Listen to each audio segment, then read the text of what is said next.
Welcome to the Firearms Nation podcast. Recently, there was a video that was released at a trial in Pennsylvania where two troopers were trying to arrest a suspect and he resisted. The suspect ended up shooting both officers and then fled the scene. Luckily, they both survived. How does this happen? According to a 2014 study, 83% of officers who are killed in the line of duty die conducting self-initiated activity in or around vehicles. That is an alarming statistic, as I can tell you from personal experience, 83% of our training is not from a vehicle. So what can law enforcement and civilians do?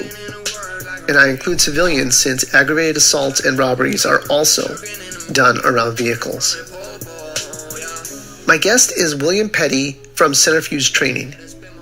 William specializes in teaching close-quarter vehicle tactics, and his program is data-driven, and he goes over what does and does not work in a gunfight around a car. William and I discuss the Pennsylvania shooting with his takeaways on tactics that would have helped troopers, as well as another shooting of cops, this time in Sacramento. How did this come about? Why did you get into the whole specialization about shooting around cars? Well, I came from a department, started off in Albuquerque, where we were averaging a very high number of officer-involved shootings, and quite a few of them occurred in or around vehicles. At the time, this is, kind of the height of Blackwater, so there wasn't a specialized LE vehicle class that was kind of like the national go-to where guys were getting sent to. So we'd send guys to quote-unquote vehicle classes, and they'd come back and like, all right, what do you got? And they'd be like, hey, man, we need 12 SUVs, and I need like 8 guys per SUV with a carbine in your lap, and we're going to J-turn onto the range, and then a dude's going to pop out of the sunroof. And obviously I'm exaggerating, but the classes that, dudes were getting sent to and coming back with as far as material that they were bringing was not very LE specific, right? I mean, it was very squad based. We also had quite a few guys go to classes, and it was very linear assault type-esque, which is great if you and your 8 buddies are there to work, but it didn't really resolve the one-on-one gunfighting in and around cars, right? So I stop a car at 2 o'clock in the morning, dude hops out, presents a gun, it's on. So I started working on that. I had a friend of mine die in a shooting around a car, and for me that was kind of like the catalyst that started it all. Started working on that material, went overseas for a couple of years, and was tasked with vehicle work over there as well. And coming back stateside, hopped back into the department where I'm at now, and still a void within the LE community for an LE specific stateside vehicle engagement type material. So started working on that, and or continue to work on that, and that's where we're at today. And you have some big name agencies now incorporating your program. Yeah, so the FBI runs the VCQB program both at the tactical training unit level and also the field level. They've also adopted our high-risk vehicle stops program. The DEA runs at their academy. Oregon State Police, Michigan State Police, Texas DPS, Louisiana State Police, Royal Canadian Mounted Patrol. So it's one of those things that it's for law enforcement, by law enforcement. So there is not a lot of tweaking that needs to take place because it's all data driven from the LE community to solve LE specific engagements. And one of the things that I think people have a hard time understanding is that, or separating, is that there's a very distinct difference between overseas military-esque, contractor-esque engagements and stateside law enforcement engagements, right? So typically we see that these engagements for law enforcement stateside are high intensity, they're short duration, and they're close distance. And usually it's the one-on-one, two-on-one type deal, right? There's no squad. You're in it, right? So it's how do I use what's immediately available to me to solve these problems? And we I think one of the reasons that we've been successful with it is that we use a lot of data to drive the training versus anecdotal stories about, hey, this one time XYZ, this happened, and these are the lessons we can learn from it. So, for instance, right now, nationally, we're averaging about 60% of all law enforcement engagements are in or around cars. So one of the things, I've worked at 2 academies full time. And one of the things that we started to notice is that guys are actually in a higher probability to get into a shooting in or around a car than they are a structure, right? So I feel like we've set our guys up for failure for a long time because we would show guys how to work a room, we show guys how to work a structure, but we never show them how to work a car. And the reality is that they have a higher propensity to get into a shooting in or around a car. And state police is even higher than that. So when we pull the averages from the departments that are actually running our program, both in the field and at the academy on the state level, we notice that they are generally in the 70 to 80%, which only makes sense because they're, a traffic-driven entity. If you've got somebody like the housing authority, obviously that's going to be lower, right? So, so just trying to set guys up for success. And then when a really troubling stat that when we start to take a look at law enforcement is that 83% of all officers who die while conducting self-initiated activity die in or around a car. 83%, right? So we are on a national level totally getting our asses kicked in and around cars. And this is just, it is solving that problem that we're seeing that's reoccurring. In law enforcement, we're kind of slow learners, unfortunately. Right. It usually comes down to blood and money for law enforcement to finally do something about it. There's, like it or not, there's more emphasis on conducting the stop without getting a complaint versus actually surviving the stop. Yeah, and one of the things that we really look at is, setting people up so that they're ready for opposition, right? Because if conducting the traffic stop is not opposed, then literally any tactic will work, right? But the tactic has to work when it's opposed. And the reality is that if you're just a normal, good human being and you have some interpersonal skills, you're going to be fine on traffic stops, right? So I was an FTO for a long time, and I would just tell guys like, hey, be personable. Like, you can write somebody a ticket and not be a dick. Like, I mean, it's physically possible, right? Now, I'm not saying you've got to go up there and give the clown show, but you can be personable with somebody and be kind without being a dick on a traffic stop. That is a skill set that, and I don't know. I mean, as an FTO, I kind of realized that by the time I got somebody riding in the car with me, they either had or they didn't, right? So they're either going to be able to interact with society or they're not going to be able to. And that was pre-built way before they ever entered the academy. What I'm looking to do is to build a survival skill set, right? That is, if that traffic stop is opposed, how do they win said engagement, right? Because obviously, we look at the statistics, 83% of dudes are dying in or around cars while conducting self-initiated activity. There's, traffic stops make up a large portion of that, right? So. Right. Traffic stops, citizen contacts, and then calls for service. And then, of course, you also have the high-risk traffic stops where you're pulling over a stolen vehicle, you're pulling over a robbery suspect, murder suspect, and different tactics come into play. And it's funny, I want to talk about Pennsylvania and some other things, but I was also watching a video that you put up, and I think it was California Highway Patrol was assisting. It was somewhere in California, maybe it was like San Francisco. It was Sacramento. Sacramento, somewhere in Northern California. Wow, that the guy comes out. I mean, basically the setup on this was they're pulling a stop, and I guess you were talking about a high-risk stop, so it had to have been a known subject, wanted for something. As soon as they stop that car, they set up, they're going to do the standard, like you've always seen, the call-outs from the A-frame, guys on there, hey, come out of the car. The guy gets out of the car literally within seconds, guns blazing, and he knows exactly where to shoot. He is shooting right on that driver's side door, and he's taking out two people pretty much at the same time. Yeah, and so that's one video, and so one of the things about the VSCP program and the way that we built this is that we have 5,000 to 6,000 videos that we've broken down, 86 data points on each video, right? And that with that, it gives us statistics, trends, data, and there are very specific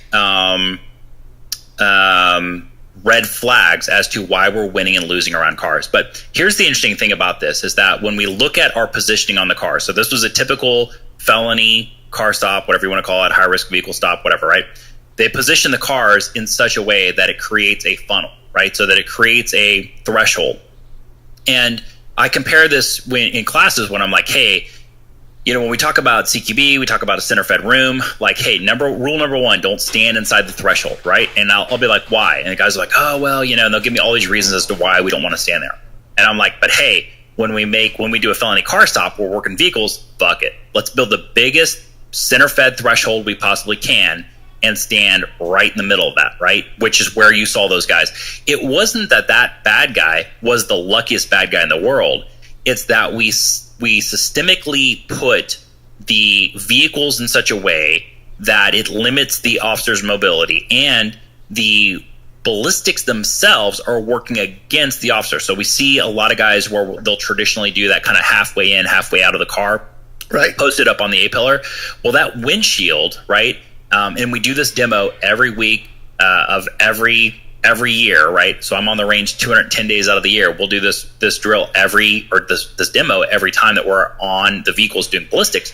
You can actually take and not use your sights, throw rounds up on the windshield. The windshield auto corrects the rounds due to the rake and pulls the rounds either into the driver or passenger high thoracic cavity, right? It's because the rake is pulling the rounds past least resistance. Well, we see that not one but two officers got shot, right? So the one that's standing in between the threshold and the one who's inside the car getting the rounds deviated down high thoracic cavity, right?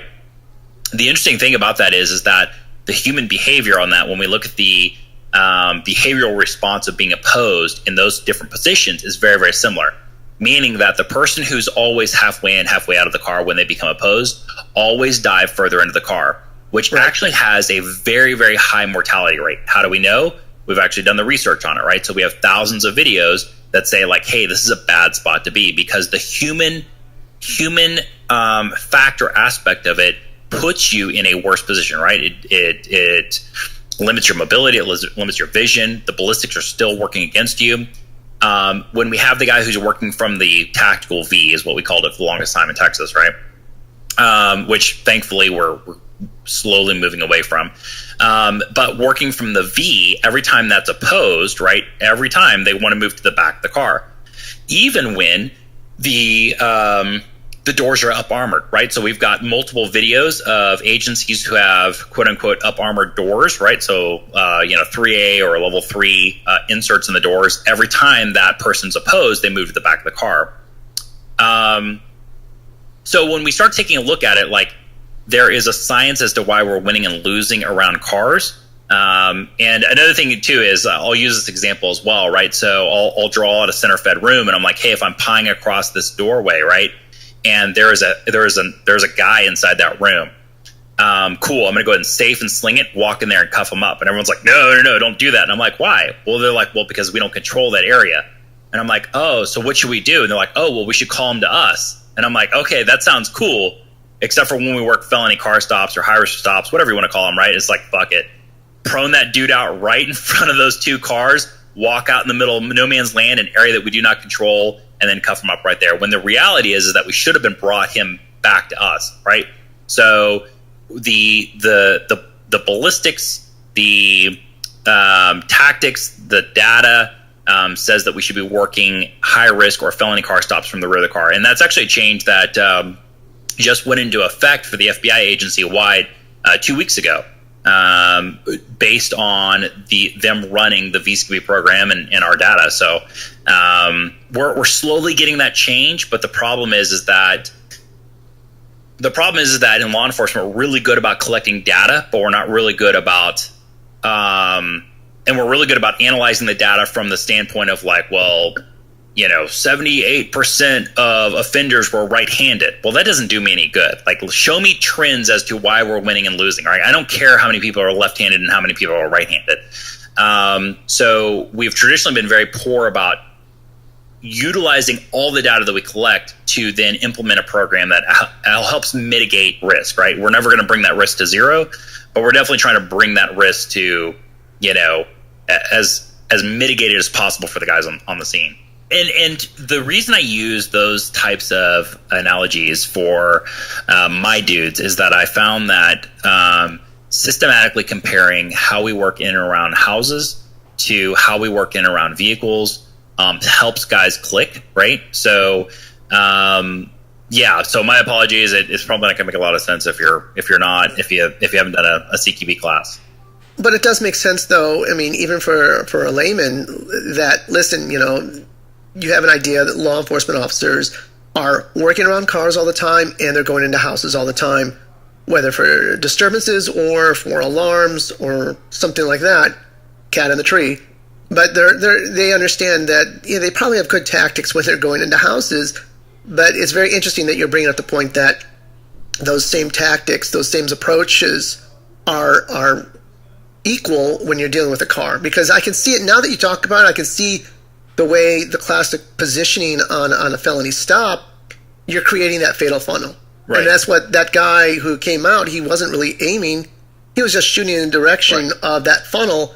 And yeah, he did hit those two guys. Well, not only just that one incident, right? We have scores and scores and scores and scores of instances that are exactly like that.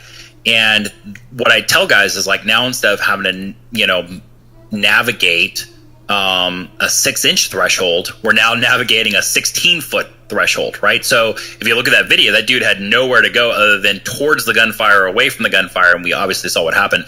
But the issue is that we're not building tactics based off of, okay, this is a one-time incident, right? So one of the things that we start to take a look at pretty heavily is this status quo? Is this the norm, or is this something that is a one-off, right? And so, when we start taking a look at that, we find that when dudes are working from the V of a car, or when dudes are working from halfway in, halfway out of the car, or when guys set up cars in such a way that it makes a hallway or an extended threshold, and they stand in that threshold or that V or halfway in and out of that car, and it's opposed, it falls apart every time. Right? And the goal is to not build tactics that work when people are compliant. So I'll relate this story to you. So we had a large state agency, a state police agency, talking with the training captain over their academy who was looking at adopting, they had done a couple of contract VCB classes and they were looking at adopting like the high risk model for traffic stops or felony car stops, the way we're talking about it.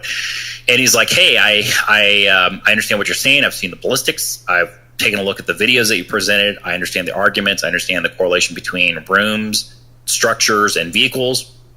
But the way we're doing it, and they've done it traditionally, kind of like what you saw in that Sacramento video, the way we've traditionally done it, we've had a pretty good success rate. And I'm like, okay, so I've had this conversation before, and I want to relate this to you because this is bigger than just vehicles, and maybe your audience will be able to latch onto this. I said, how many felony car stops do you think XYZ State Police Agency does every year? And he's like, I don't know, in the hundreds. And I'm like, okay, so for easy math, let's say it's 300, right? And he's like, okay. And I said, now how many of those felony car stops that you do, that's what they still called them, how many of those felony car stops go sideways on? He's like, I would say probably less than a dozen, right? And I was like, okay, so for easy math, let's say 10. All right, so 10, we do something 300 times, 290 times, it works. When we look at that from an administrator standpoint, or even from a statistician standpoint, it looks like we're doing really well, right? And we all high five and everything is good and good, good to go. Now, total disclosure, you're never going to have Excalibur sword, meaning that you're never going to have something that works 300 out of 300. But I'm not interested in the 290. I'm interested in the 10. When we actually started looking at the cases, right? So we actually did that. We actually started looking at the videos and the documented cases. One of the things that we noticed is that there was a very distinct demographic change between the 290 and the 10. Do you want to know what it is? What do you think it is? what is the difference between the time that it went right 290 times and the time that it didn't go right 10 times? I can't even guess on that. I don't know. Opposition. Okay, so they were opposed. Okay. They were opposed, right? Okay. So I thought why they were opposed. Okay, they were just opposed. They were just opposed, right? So meaning that most of the time law enforcement's not opposed, right? So contrary to like what little kids think we do when we go to work, like we don't shoot people every day, right? Like, I mean, I remember my little 6-year-old would be like, how many people did you shoot today, right? And I'm like, that's not what we do, Sweet Pea, right? So the thing about it is that we are very rarely opposed. Most of the time, people are compliant, even on felony or high-risk stops. Most of the time, people are compliant. Most of the time, people are compliant during warrants, right? But the thing about it is that I'm not here to build tactics that only work when people are compliant. I'm here to build tactics that work when it's opposed. And one of the things that we notice is that every time that was opposed, it fell apart. So every time you did your tactic and somebody was compliant, it was good to go. And every time it was opposed, it fell apart like a wet cardboard box, right? That's not a tactic. That's just synchronized swimming. That's just hoping that the people are going to go along with doing what you tell them to do. And so presented that way, they're like, okay, that makes sense, right? But one of the things that I start trying to get guys to understand is that cars are rooms, right? So how we work them and how we set them up make either rooms, hallways, things like that. So like when I walk through a parking lot and there's 40 cars there, I don't see 40 cars, I see 40 rooms. And then how they're parked make hallways and thresholds, if that makes sense, right? It does make sense. You can see it. So getting back to the Pennsylvania shooting, and I'm going to link the Sacramento shooting in the show notes, and I'm also going to link the Pennsylvania trooper shooting. So the setup on that was the guy was, I think he was DUI under marijuana, I think that was, and they gave him sobriety exercises, which they interpreted that he failed. They went to arrest him, and when they went to put the cuffs on, he resisted. They started, struggling with the guy, kept resisting. They ended up tasing him. And in the struggle with tasing, you see one of the guy's backup guns go flying. Yep. And it's going on for a long time. And in law enforcement, when things start to go this long, it gets progressively worse for the cops. The longer it takes, the worse it's going to be. So without going too far into the actual scenario, you actually discussed this, and I just want to bring up some of those points and maybe get further elaboration on this. So you say that it's about the gun, not the vehicle. What do you mean by that? Well, yeah, so let's kind of fast forward to where we're taking off. I'm not, by any stretch of the imagination, a defensive tactics instructor or SME. Well, I am an instructor, right? So I've been to, unfortunately, working at the academy, they send you to all the instructor schools you don't want to go to. So right. I went to 4 or 5. I've taught DT. I've helped with DT. I know by no means count myself as a true DT or JITS SME. So in that post and personally just kind of fast forward, right? I am specifically just looking at, should it have been over sooner? Yes. Could it have been over sooner? Probably, right? But that's not really my area. So I'm looking to, what does it look like when I'm just interested in the lethal aspect or the gunfight specifically around the car. One of the first things we say every class is it's about the gun, not about the car. And everyone always kind of looks at me like a little confused, right? Like, hey, I'm at a vehicle class and you're telling me it's about the gun. And the thing about it is that we look at a lot of various shootings through video diagnostics, both in the open enrollment and especially the instructor course ad nauseum, because I want guys to notice certain trends. And the thing about it is that the gun makes the bad guy go away. It doesn't matter if you understand rake and curve. It doesn't matter if you understand NHTSA or IHS standards and how those relate to vehicle ballistics. It doesn't understand it doesn't matter if you understand the correlation between rooms and the various principles of VSQB and all that other stuff. It doesn't matter. If you can't get your hits, none of that matters, right? So it's about getting a good sight picture, a good trigger press, neutralizing that threat. And to your point, one of the things we noticed specifically with, and this is also true on the DT side, but specifically in relation to vehicle engagements, is that the longer that goes on, the higher the mortality rate for the good guys. And that is a very specific trend. I don't know if it's good or bad, but there are plenty of murders that I have watched of cops on these traffic dash cams ever since I was in the academy. And I remember first day of the academy, they played the Dean Keller. Yep. Shooting, and just hearing his screams, and he was just like, oh my God. But yeah, since then, there's also the Trooper Coates and all these other famous shootings and deaths that could have been avoided, but they're all around that car. So here we are again on a traffic stop, and this is a state police, highway police, and the sad thing about that is that when you look at those videos, especially those older ones, the shitty thing about that is that those dudes were having to improv that on the scene, meaning that the first time they were ever experiencing any kind of like, how do I start to problem solve this lethal engagement around the car, was for the first time when it's for all the marbles. And that's where we're failing our guys, right? Is because we wouldn't do that for structures, and we wouldn't do that for DT, and we wouldn't do that for low light, but somehow for vehicles it's socially acceptable. And just in this one, right, so they end up tasing, the tasing doesn't work, they go to more hands-on, and the guys, if you watch this video, the troopers, I mean, these are, Kansas City fed guys. They're pretty beefy, and I wouldn't want to take facial hits from either of them, but they were laying in this guy, and I don't know what he had in his system, but he was not responding at all, to the point where when he gets away, when you watch the video, you see he gets away, he's going right, he knows where he's going. He's going to get his gun. And in the trial, he talks about he thought that he had to shoot them because they were tasing him and they were going to shoot him next, so he had to shoot them first, and he went and got that gun. I don't think you see one of them still has a taser in his hand, and he thinks he's shooting a gun, he's shooting a taser, and realizes it, and he backs away. But this guy has his gun, and he starts spraying these guys and hitting them. And it's by the grace of God that one of them got hit in the head really bad, and he was in a coma for a while. And then they said the other one, his heart stopped on the way to the hospital. So, I mean, this was very serious. But let's get back to, they're at the point where now it is a shooting engagement around a vehicle, which is your specialty. How do people navigate that? What are good ideas for people? It's gone to crap, and you're not first to the gun. What are some of the things that could save someone's life? Well, one of the things that seems to be a hot internet topic is whether cars are or are not cover.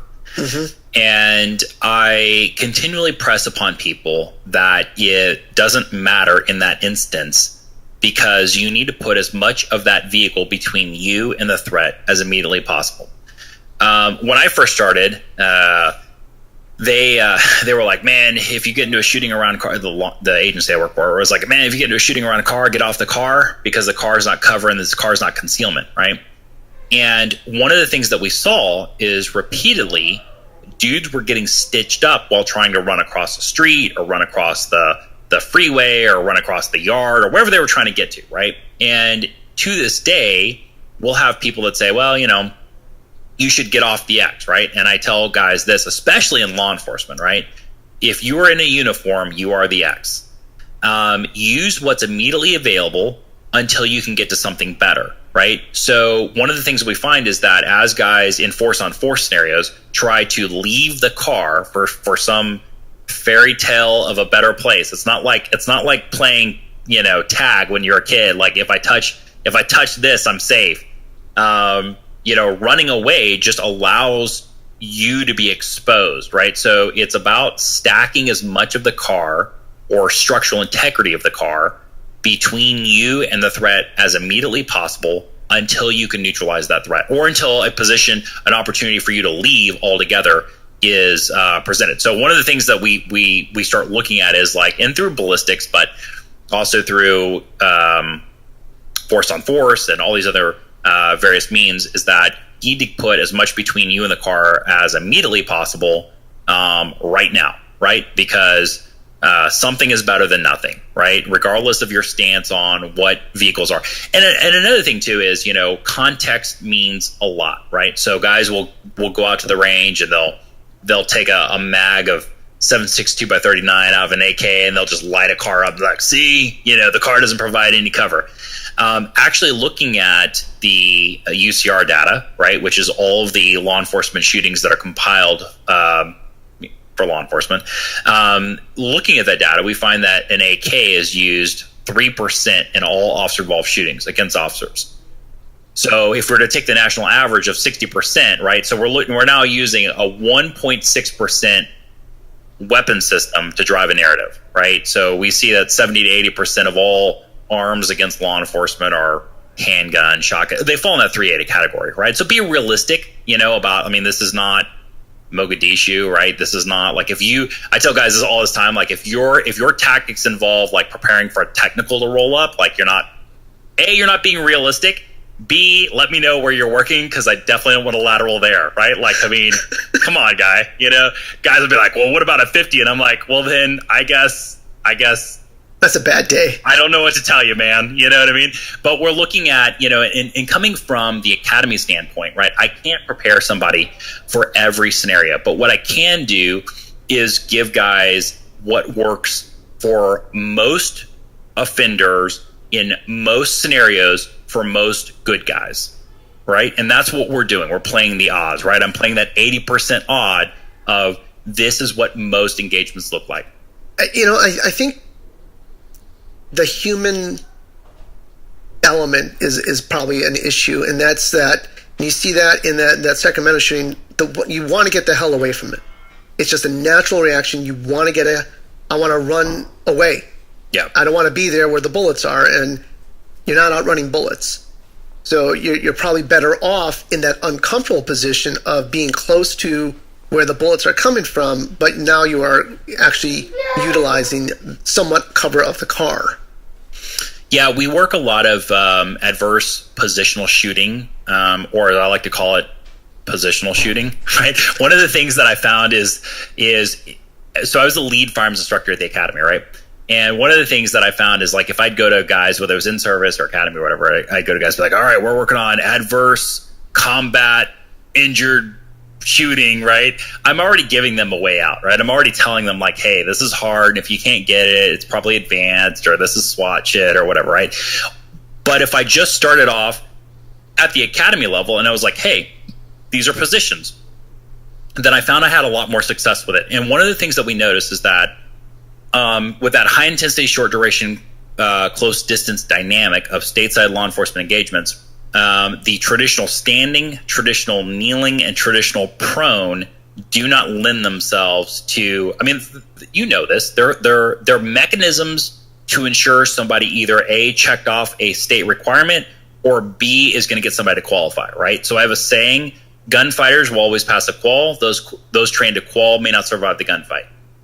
So the traditional, and this was my challenge to administrators, right, was like, hey, if the traditional standing, traditional kneeling, and traditional prone, if we're not seeing those systemically or, repeatedly, and they're not very present and obvious in our engagements, then why are we spending so much time on them? Why are we not spending more time on squatting, on prone that's on your back or off your side, things that we start to see as repeated trends, right? And that's one of the benefits to compiling so much data, is that it allows you to have a clearer perspective, I guess, of what is and what is not working.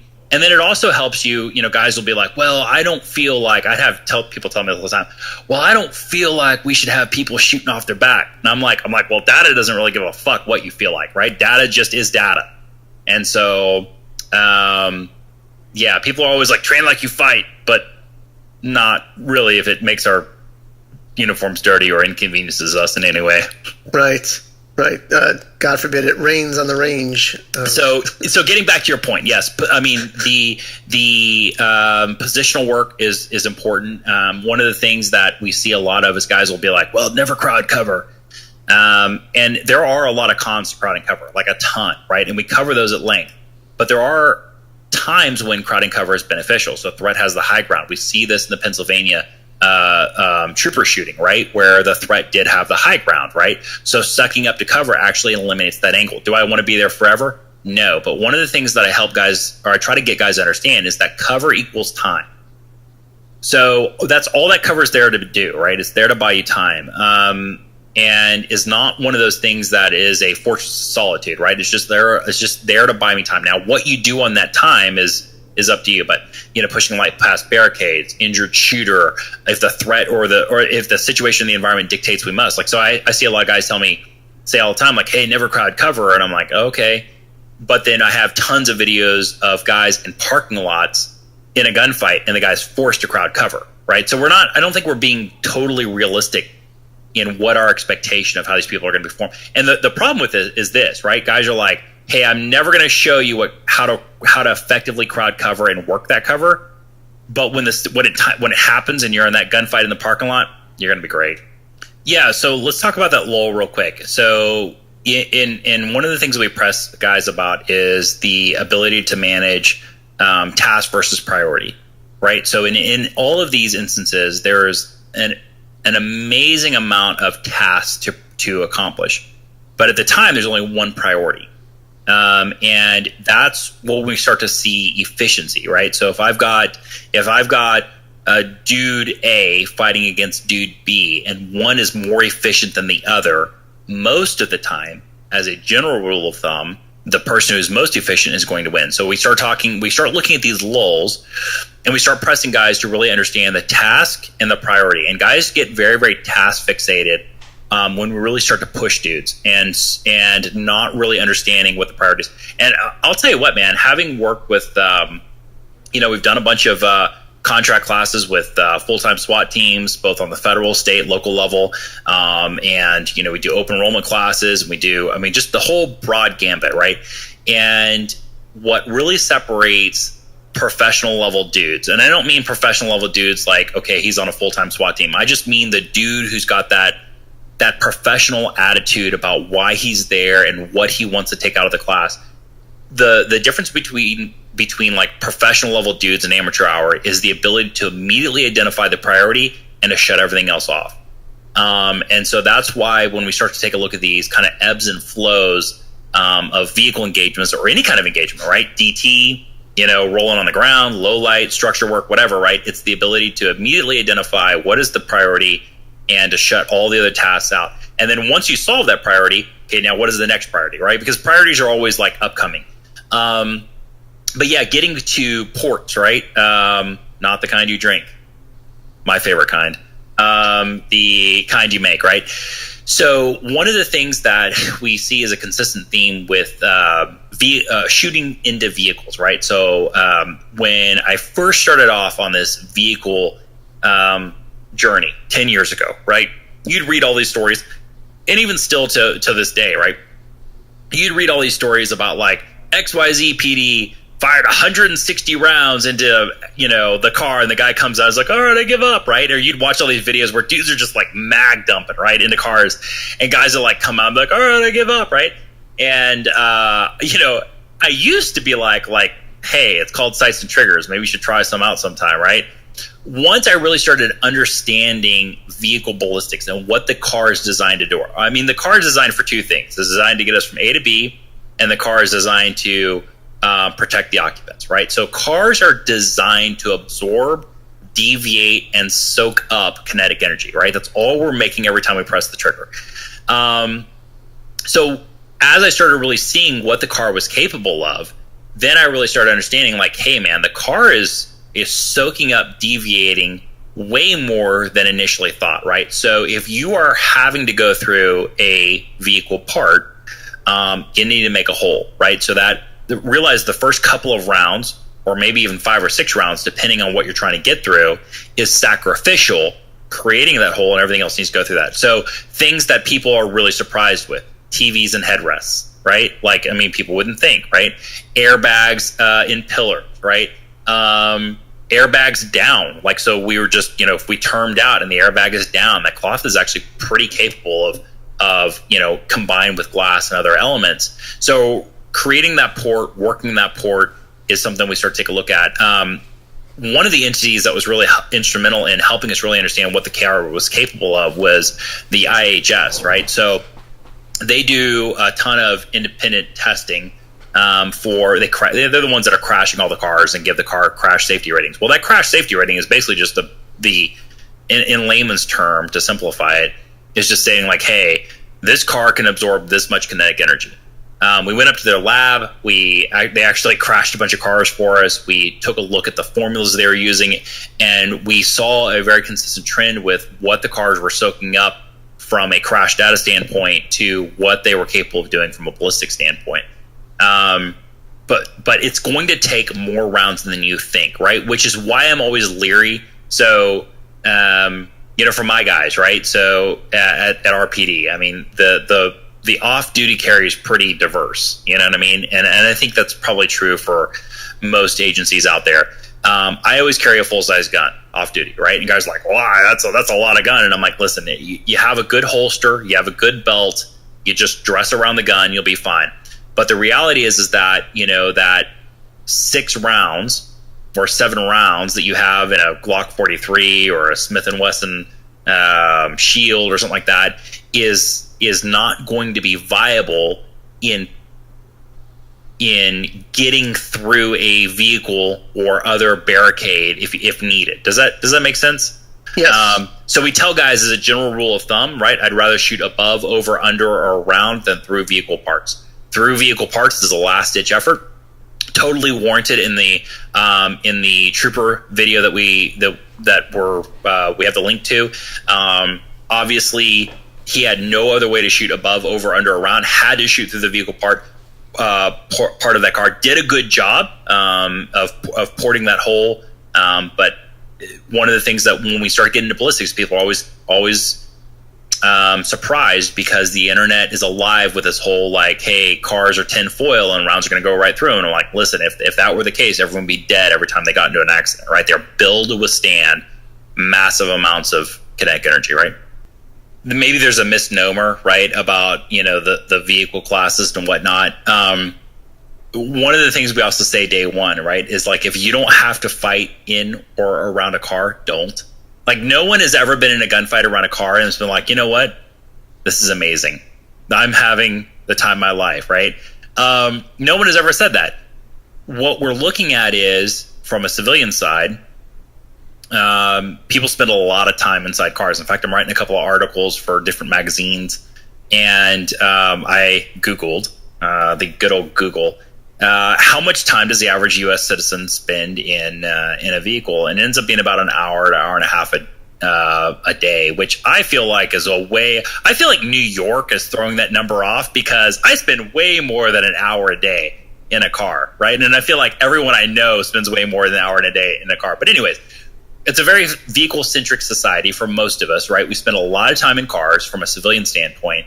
From a law enforcement standpoint, that is our office, right? So it's not a like, hey, fight here because you want to. It's fight here because it's a position of necessity, right? I can't be on a traffic stop and somebody pulls a gun at me and be like, hey, time out. I need to go get to a position of advantage off a car, then we can continue this customer service issue. And also, right, I can't have somebody try to carjack me while I've got my 4-year-old buckled in my car seat in the back car and be like, yeah, by the way, you can totally have this car. I can make another 4-year-old. You know what I mean? It's going to take me like 5 years, but I'm in 4 years and 9 months, but I can make another one. So the reality is that it's a position of necessity, and fighting off the car or fighting on the car or getting off the car. I tell guys this, know how to do both, right? There seems to be this like, you have to pick one or the other. You have to know how to work the car, or you have to know how to run off the car, right? And improve your position off the X, right? And I'm like, why would you not know how to do both? Just be an educated shooter, right? I mean, problem solve behind the gun, figure out what's going to work for your situation. Right. I think there's some actionable steps there. One, be a good shooter.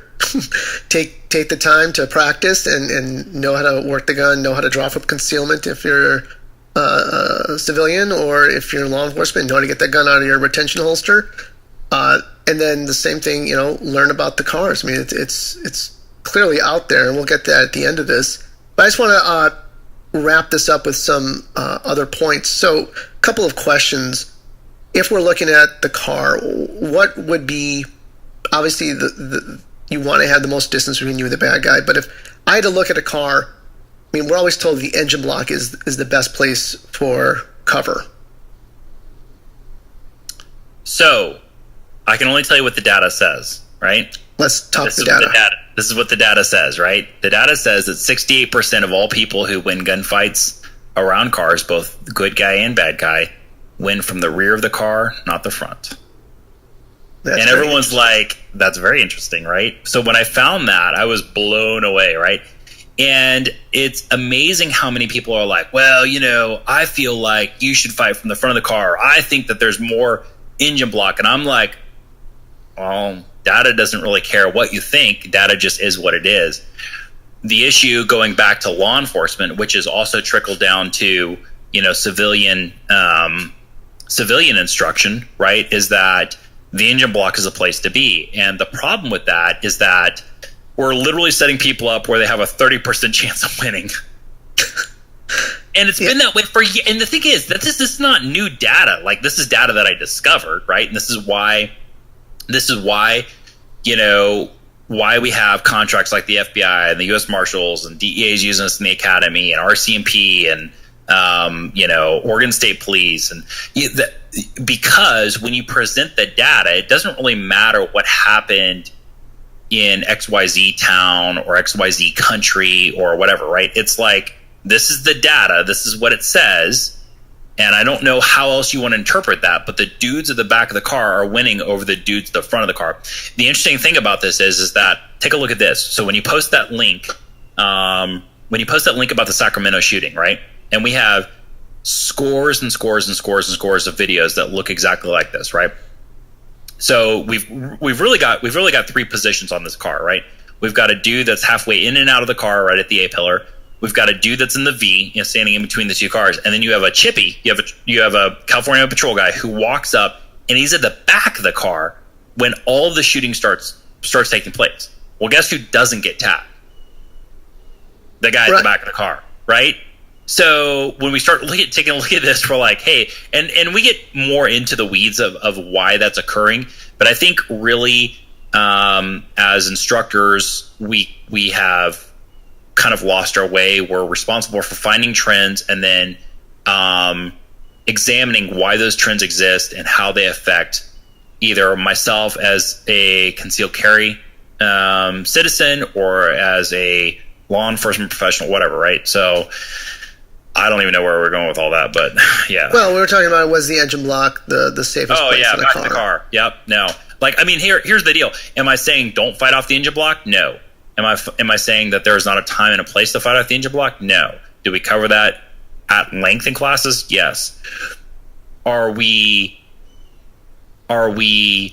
negligent if we don't look at a 68% ratio as to why people are winning and or where people are winning and losing from? I think yes. So we look at that pretty heavily, and that also plays into that felony high risk vehicle stop, you know, approach that we're doing.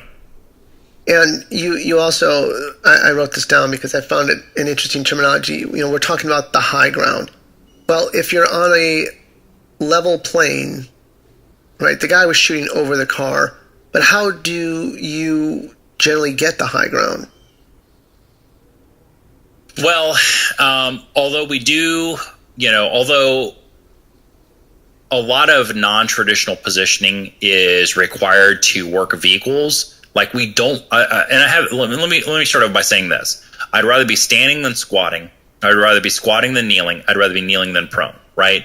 So one of the ways that we can start with a high ground advantage is by being at the back of the car. Now, for a lot of people, they'll go outside, they'll look at their car and they're like, okay, the car has a little bit of a rake to it. The back doesn't seem that much higher than the front. That being said, when I knock out all the windows on it, and I put it on force, there's a consistent trend. About 70% of the time, people are winning from the back of the car. It's weird how Sims works like that, right? And every person in the class is like, man, you know where I don't want to fight from? And I'm like, where? And they're like, from the front of the fucking car, right? And I'm like, well, why? And they're like, because I've got to get so low to actually really use the car. So I think that good positioning before the engagement starts, if I have the ability to set it up. Now, you need to know how to fight from inside the car. You need to know how to fight from the V. You need to know how to fight from all these less than ideal positions. But if you're in a spot where you can actually choose, like, hey, this is where I'm going to stand, then have some science as to why you're standing there. And I think that, the data shows that by being at the back of the car, that instantly gives us higher ground than the person who is trying to work at the front of the car.